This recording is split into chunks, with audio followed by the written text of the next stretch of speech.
The HCF of two numbers is 15 and their LCM is 6000. If one of the number is 225, then the other number is বলছে বলেছে দুটি সংখ্যার মধ্যে একটি সংখ্যা হচ্ছে 225, যাদের HCF বলছে 15 আর LCM বলছে 6000। তাহলে একটি সংখ্যা 225 হলে আরেকটি সংখ্যা কত হবে বের করো।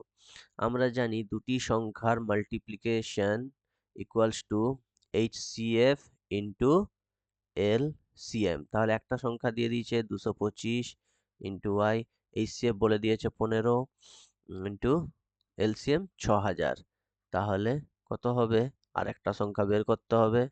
তাহলে 15 গুণিত 6000 গুণিত 225। তাহলে 15 15 225, 15 দিয়ে 15 চারে 60, 400।